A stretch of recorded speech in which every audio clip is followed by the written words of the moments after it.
educação. Vale a pena,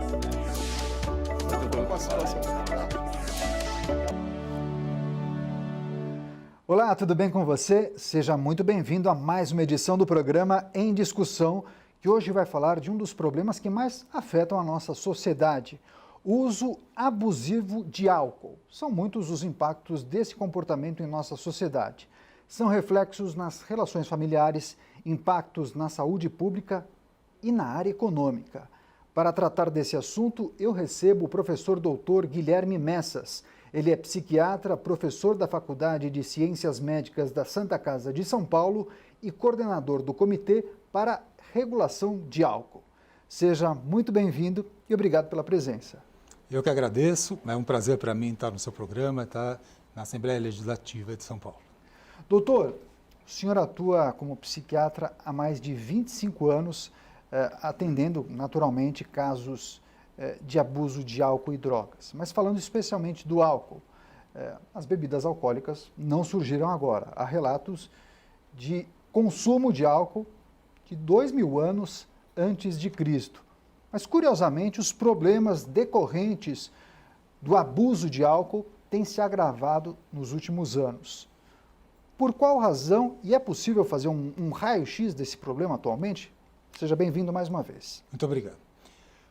O motivo de que isso tem aumentado no último século, na verdade, é a industrialização. O que acontece é que a humanidade sempre usou álcool. A humanidade sempre usou álcool bebendo vinho, coisas mais com menor quantidade e em menor escala de produção. O que foi acontecendo é que, por causa de um motivo bom da tecnologia, a quantidade de álcool que se é capaz de produzir, distribuir e ofertar, multiplicou muitas vezes. E a sociedade não estava preparada para uma quantidade, uma oferta tão grande de álcool. A mesma lógica da diferença entre a charrete e o carro.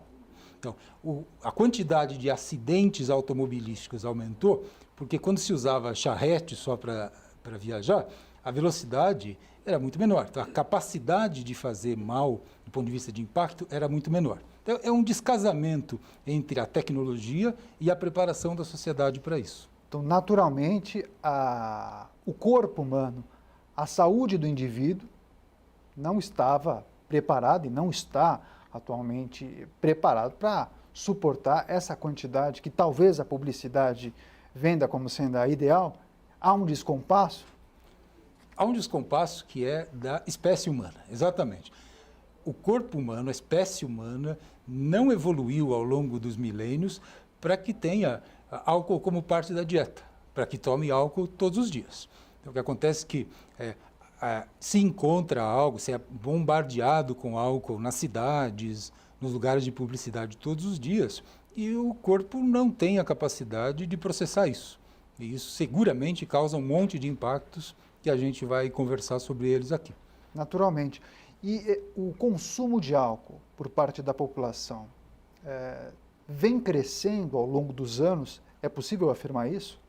É possível afirmar que o consumo errado de álcool, o consumo de risco de álcool vem crescendo no Brasil e nos últimos anos bastante. Isso é importante de dizer para a população. Quando a gente está vendo um problema de álcool, a gente tem que olhar não só quanto a pessoa está bebendo, mas de que jeito ela está bebendo. E o problema brasileiro é o jeito em que a gente bebe.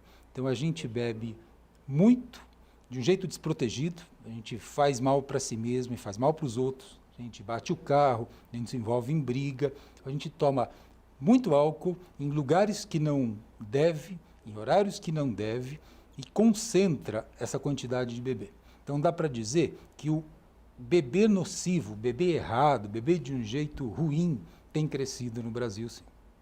E é curioso esse dado que o senhor traz, e essas informações, naturalmente, são muito importantes para que você em casa faça a sua reflexão e também observe ao seu redor. Se não tem alguém que faça um uso descomedido de álcool, muitas pessoas falam, não, eu bebo pouco, eu bebo uma vez por semana. Mas quando bebe demais, exagera. Há uma relação entre aquela pessoa que bebe pouco todos os dias é aquela pessoa que bebe muito uma vez por semana? Sim. Mais ou menos 10% dos homens brasileiros e 3% das mulheres brasileiras têm problema com álcool. Então, nossas telespectadoras, nossos telespectadores, com certeza conhecem alguém na família, se não ela ou ele mesmo, que tem algum problema com álcool. Dá 12% da população. Então, isso existe nos lares, nos ambientes de trabalho, na rua, nas escolas, inclusive, onde não deveria, seguramente existe. Do ponto de vista de risco, alguém que bebe todo dia um pouco é igual ou até menos pior do que alguém que bebe uma vez na semana e bebe demais. Do ponto de vista clínico ou do ponto de vista do impacto na sociedade? Dos dois. É incrível, né? Uma coisa legal da gente salientar aqui é que é um pouco a fala popular, às vezes a compreensão popular, de que o problema da bebida alcoólica é o alcoolismo, aquela pessoa que bebe todos os dias, o dia inteiro, que não consegue nem trabalhar ou que faz coisas que não deveria. Claro que esse é um problema, mas o principal problema na sociedade, do ponto de vista de organismo mesmo, do ponto de vista de saúde física, além do impacto social, é quem bebe muito em pouco tempo. Você aumenta... Estou falando agora de alguém que bebe muito em pouco tempo, depois a gente vai falar até da quantidade que quer dizer muito em pouco tempo, mas aumenta o risco de infarto do miocárdio, aumenta o risco de ideação suicida, de vontade de se matar, aumenta o risco de ter depressão no dia seguinte, muito forte inclusive, aumenta o risco de pancreatite, doença do pâncreas, mortal muitas vezes, aumenta o risco de hepatite, não só a famosa cirrose de quem bebe muito, mas doenças agudas do fígado. Então, sim, aumenta o risco de se colocar também em situações de vulnerabilidade social. Sabia que uma parte substancial das gravidezes indesejadas das meninas brasileiras são ligadas ao uso imoderado de álcool? Então, sim, o uso agudo, essa intoxicação aí, esse beber para cair, assim, isso é extremamente arriscado para o organismo. E a gente não está falando ainda dos riscos de impacto social. Bater carro, por exemplo, que é o mais famoso deles. Informações importantes trazidas aqui pelo doutor, inclusive eu gostaria de escutar do senhor, porque o senhor coordena um comitê na Santa Casa aqui de São Paulo, que justamente discute como poderia ser a regulação para o uso de álcool. Eu acho importante a gente tratar desse assunto também e abordar as muitas nuances do álcool em nossa sociedade. Conta um pouquinho o trabalho que é desenvolvido por esse comitê. Muito bem. O comitê CRA, Comitê para a Regulação do Álcool, tem o apoio da Faculdade de Ciências Médicas da Santa Casa de São Paulo, que tem no sangue e na vocação 5 séculos de coragem para enfrentar os grandes problemas brasileiros. Então, agora a gente recebe o apoio para o enfrentamento desse problema brasileiro. O que é feito lá é a oferta para a sociedade como um todo, sociedade civil, pessoa que está na vida, está trabalhando, tem preocupação com seu marido, com sua esposa, com seus filhos, oferecer informações para essas pessoas comuns sobre como tratar, identificar esse problema. E também oferece, conjuntamente com outros atores sociais, tanto para o legislativo, como essa casa, como para o executivo, instrumentos, soluções, principalmente de prevenção, para que a gente tenha a capacidade de olhar o problema na sua dimensão toda e, passo a passo, caminhar para reduzir. Uma coisa, Daniel, que eu gostaria também de destacar aqui, é que o CRA, o Comitê para a Regulação do Álcool, não tem a intenção de proibir bebida alcoólica. Ele não é contra a diversão da metade dos brasileiros que bebe, mas sim de reduzir o impacto social na saúde, na segurança pública, na economia que o uso descontrolado provoca. De maneira prática, que propostas os membros desse comitê pensam ou já elaboraram para reduzir esse uso desenfreado de álcool na nossa sociedade? Do ponto de vista legal, o que poderia ser feito? Do ponto de vista legal, primeira medida urgente em que o Brasil está atrasado e até nos envergonha. proibir propaganda de bebida alcoólica. A mesma lógica, exatamente a mesma lógica que se faz com o tabaco no Brasil. O uso de cigarro.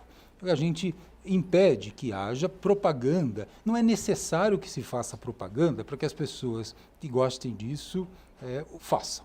E a propaganda, inclusive, acaba chegando nas crianças, nos menores de idade, nas pessoas mais frágeis, nos vulneráveis, e acaba fazendo com que o impacto seja mais sobre essas famílias e essas pessoas do que a média da população. Só um parênteses, salvo engano, já houve uma iniciativa parecida que proibiu a publicidade de bebidas de graduação talvez superior a 40%, as chamadas bebidas destiladas. Tanto que hoje em dia as pessoas assistem somente propagandas de cerveja, salvo engano. Me corrija se eu estiver errado, doutor.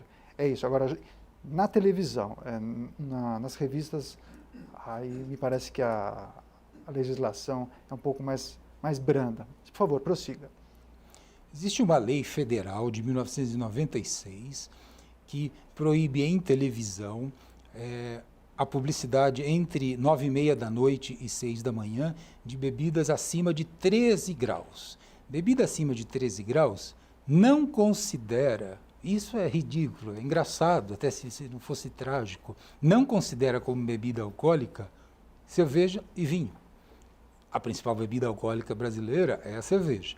Então, na verdade, o que a gente faz é apoios publicitários para o uso de uma bebida alcoólica, como a cerveja, que tem 5% ou mais de álcool. Como se a cerveja não fosse causar nenhum dano, né? Então, existe uma legislação muito tímida em termos brasileiros e que está muito disparatada em relação à coragem brasileira de regular o uso de cigarro, o tabagismo. Então, esse é o tópico número 1. Tem um outro item que o senhor gostaria de destacar para fortalecer esse enfrentamento ao abuso de álcool? Organizar o uso de álcool nas cidades. Eu vou exemplificar. A gente gosta de carros, a gente precisa dos carros, e nem por isso as pessoas podem andar em qualquer lugar, em qualquer velocidade. É por isso que a gente limita as velocidades e multa quem passa, porque senão atropela as pessoas, faz coisas irreversíveis depois. A mesma lógica nas cidades. Leis que regulem o lugar e a hora em que se pode beber. Como numa casa de uma pessoa. Não se deve poder beber a qualquer hora, na segunda de manhã, na terça, agora a gente falando aqui beber. É algo que, por ser arriscado, tem que ser feito em certas situações. Então, leis que, como existe uma no estado de São Paulo, desde 1985, que proíba venda e consumo de bebida alcoólica nas estradas, rodovias estaduais. Leis que determinem, a partir de certa hora, não se pode beber em certo lugar. Se pode beber, por exemplo, só dentro do estabelecimento. Outra lei muito importante é que não tenha concentração de locais de venda de bebida alcoólica perto de escolas ou de hospitais. Vários países bastante civilizados e democráticos usam isso. Então, organizar o local da cidade onde isso pode acontecer. Agora, existe uma lei bastante importante também, mais eficaz de todas, que é a tributação diferencial, seletiva. Ou seja, aumentar os impostos de quem vai beber mais. Se eu bebo mais, eu tenho mais chance de custar para os serviços de saúde e para a segurança. Me parece bastante justo para todos nós que se eu bebo, eu pague mais tributo. Ou seja, colocar um aumento de tributo na quantidade de álcool que existe nas bebidas. Esse modelo é muito bom, esse modelo, inclusive, protege a população mais vulnerável e ele começa a ganhar bons resultados e adeptos no mundo democrático, como, por exemplo, a Escócia. Doutor, importantes levantamentos e também informações que o senhor traz aqui no programa, mas eu gostaria de entender em que pé estão as pautas defendidas pelo comitê. Qual é o status do trabalho desenvolvido pela equipe? Vocês ainda estão levantando informações, compilando, estudando, pesquisando. Em breve isso vai ser encaminhado para as casas legislativas. Eu gostaria de entender o status do trabalho. O comitê foi oficialmente fundado em 31 de janeiro de 2019. Então ele tem pouco mais de um ano. Pouco mais de um ano. Nesse pouco mais de um ano, o comitê reuniu as iniciativas das pessoas que fazem parte e estabeleceu e desenhou, esboçou 2 projetos de lei. Então, esses projetos de lei estão sendo concluídos agora e já vem recebendo conversas preliminares e apoio de parlamentares, tanto aqui na Alesp como no nível federal, para que se avance essa questão. Então, é um trabalho que no âmbito legislativo, na parte de leis, ele já começa a acontecer. Agora, na outra ponta, tem o empresário, toda a cadeia produtiva que está envolvida na confecção de bebidas alcoólicas. Como administrar um possível enfraquecimento desse setor mediante a implementação dessas propostas? Essa pergunta é muito importante, porque essa pergunta motiva muita discussão no Brasil e fora também. E é importante dizer aqui que, do ponto de vista da economia do país, não existe perda. Em alguns estudos no mundo existe ganho até. Tem um estudo de estados americanos que mostra, um pouquinho técnico, rapidamente Fique aqui. tranquilo. 10% de acréscimo de venda, de consumo de bebida alcoólica, leva a 0,5% de decréscimo do PIB. Então, não é tão imediato assim, porque você tem um monte de custos, principalmente indiretos, ou seja, a pessoa não consegue trabalhar, para de estudar antes, entra em ato de violência, destrói o lar, vai morar na rua, e coisas associadas que faz com que o resultado econômico não seja favorável. Pelo contrário, ele é desfavorável. Mas vamos perguntar, pensando só no empresário. Tem estudo, e na cadeia, que é, mais uma vez, que oferece de tributos menos do que gasta na outra ponta. Mas só do ponto de vista de empresário. Existem estudos muito bem feitos que mostram que mudanças de regulação, de organização, como a que eu estou propondo aqui, fazem uma variação muito pequena na participação dessa indústria. Quando eu digo muito pequena, em algumas simulações na África do Sul, se chegou em 0,0006 da participação no produto interno bruto. É uma questão de cidadania e, no fundo, é uma questão de não ter mesquinhez, de ter um olhar público.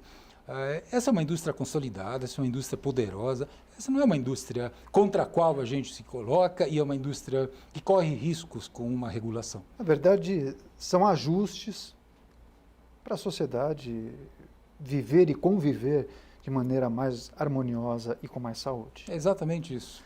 Agora, o doutor trouxe alguns exemplos ao redor do mundo muito interessantes, eu gostaria de escutar do senhor, porque alguns países são conhecidos justamente pela produção das bebidas. O doutor trouxe aqui a Escócia, país conhecido pela produção de whiskies.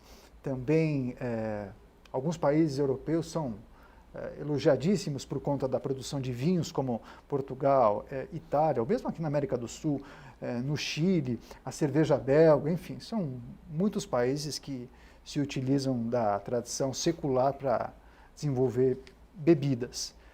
Existem iniciativas nesses países que poderiam ser replicadas ou adaptadas para o Brasil? Existem iniciativas nesses países, sim. O Brasil tem uma coisa muito interessante. A gente é um país latino com um padrão de bebida de país nórdico europeu. Então, quando cita esses países da tradição do vinho, estamos pensando em Portugal, estamos pensando na Espanha, estamos pensando na Itália, França também. São países em que a cultura de beber é beber muito pouquinho, junto às refeições, um beber de mesa. Assim. O cálice, né? Um cálice, uma taça, né? É o cálice. Então, isso gera lá um certo tipo de problema de saúde pública. O Brasil tem um tipo de problema em que a gente bebe quantidades muito grandes, parecido com os escoceses, parecido com os ingleses. Só que a gente bebe cerveja, então a gente bebe cerveja de um jeito para cair, como se fala, beber pesado. Isso faz com que a gente tenha problemas do tipo desses países. Quais são? Muito a ver com violência. Violência é um grande problema brasileiro, como era para esses países. O que eles fizeram aí? Uma forte Rússia era outro, tinha um problema de mortalidade, as pessoas morriam antes. O que esses países fazem? Eles organizam justamente horário em que você pode beber ou não, organizam os lugares. Aqui em São Paulo também, não pode, por exemplo, beber álcool em estádio de futebol. Nada contra uma coisa ou a outra, mas se sabe que álcool, num ambiente de briga, de conflito, vai favorecer o ato de violência. Então, esse tipo de coisa, de impedir com que se beba em lugares errados, foi o que esses países fizeram e está dando certo, está funcionando. É curioso, né? Mas muitas vezes a cultura leva para um comportamento que acaba prejudicando muitas vezes uma geração. Eu me lembro quando mais jovem, quando eventualmente eu participava de algumas festas universitárias, que era a moda a realização desses eventos com o modelo open bar. Você pagava um ingresso e poderia beber à vontade. Não se sabia ao certo se a bebida era de procedência duvidosa ou não, se era uma marca conhecida, de boa qualidade, enfim. Então, me parece também que os organizadores dos eventos muitas vezes acabam estimulando esse comportamento abusivo, esse consumo desenfreado. Uma regulação também, uma regulação um pouco mais cuidadosa, na verdade, essas propostas do comitê poderiam ajustar também esses eventos, né? Não só, como o senhor bem lembrou, nos estádios de futebol, mas também em discotecas, festas, sei lá, carnaval, por aí vai. O open bar, especificamente, é uma coisa que é banida nos países com mais tradição de cuidar dos seus cidadãos. É banida, porque a natureza do open bar não é a liberdade individual. A natureza do open bar, justamente, é uma ação que faz com que a pessoa acabe se descontrolando. Então, provocar a lesão para si mesmo ou para os outros é a natureza do open bar. Só para te dar um exemplo, agora, quentinho, agora no começo de 2020, Ibiza, na Espanha, o paraíso do turismo. Das festas, baladas, né? As pessoas vão para lá justamente para esquecer que existem. Ibiza acaba de proibir o open bar. Proibir, não, é proibido fazer open bar. Então, o open bar é uma atividade que ela é contrária à saúde pública e à segurança pública. O open bar é algo que, de fato, o Brasil e São Paulo não precisa ter. Política de redução de danos, né? Política mínima de redução de danos é não favorecer esse tipo de comportamento, que é um comportamento contrário, inclusive ao direito de cidadania, da pessoa saber o que ele está bebendo lá dentro, de consumidor também. Informações importantes trazidas pelo Dr. Guilherme Messas.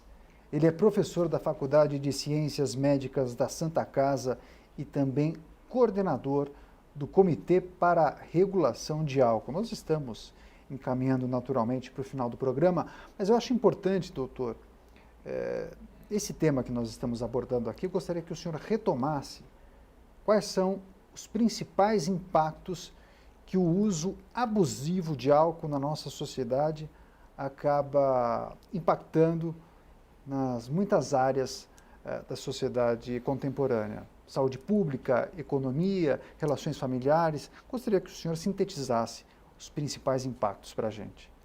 Na saúde, o álcool é correlacionado com mais de 200 doenças diferentes.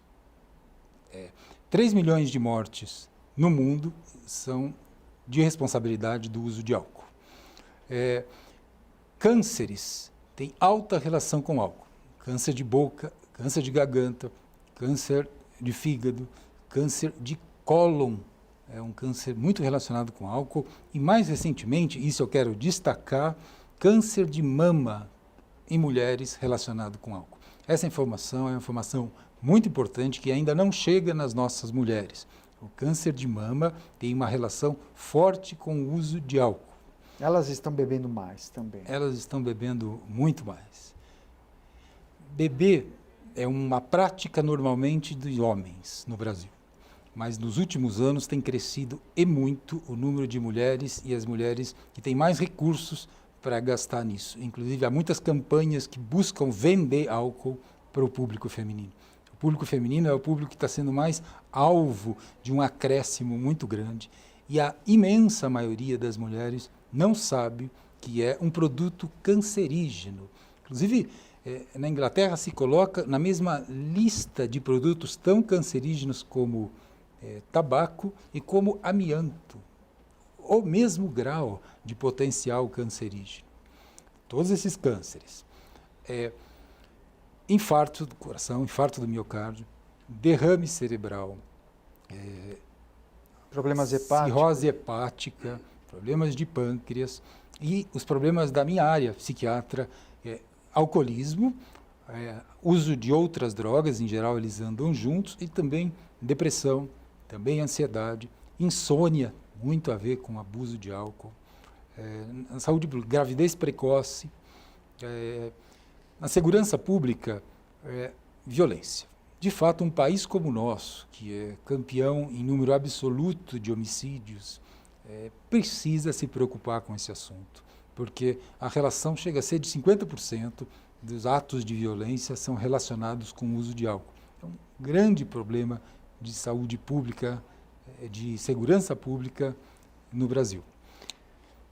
E o professor Guilherme Messas, além de professor da Faculdade de Ciências Médicas da Santa Casa, ele coordena o Comitê para a Regulação de Álcool, você que está chegando agora, e esse comitê propôs, ou pelo menos formatou, 2 projetos de lei.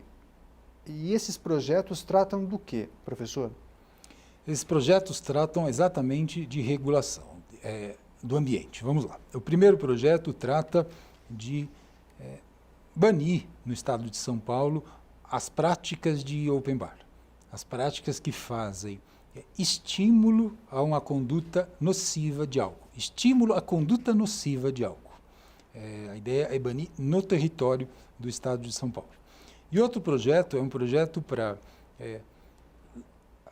localizar, para que as cidades coloquem o uso de álcool em locais específicos, ou seja, que se não possa beber a qualquer hora, em qualquer momento, em todos os lugares da cidade. Uma organização de regular os lugares onde se pode, se deve beber. Nós esperamos que o senhor retorne com boas notícias para a gente compartilhar com o nosso público. Pode ser? Vai ser um prazer e também, desde já, convido as pessoas que estão assistindo a se informarem mais sobre o CRA, entrarem em contato com a gente.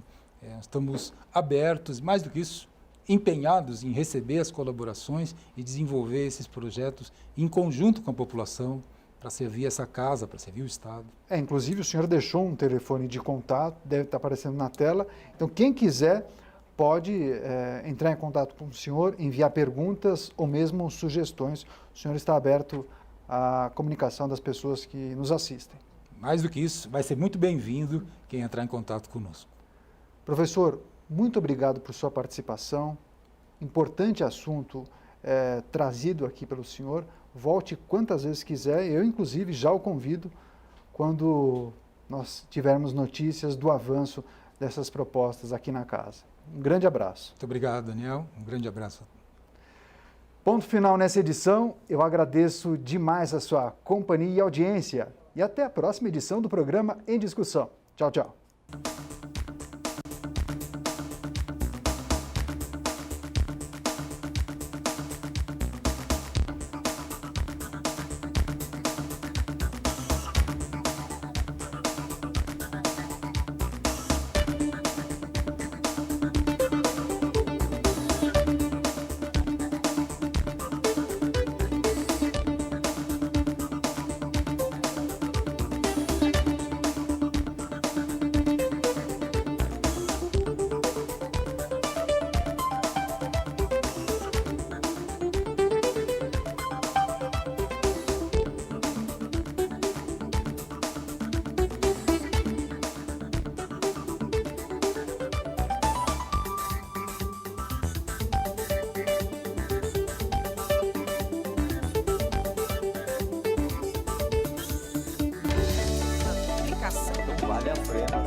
próximo.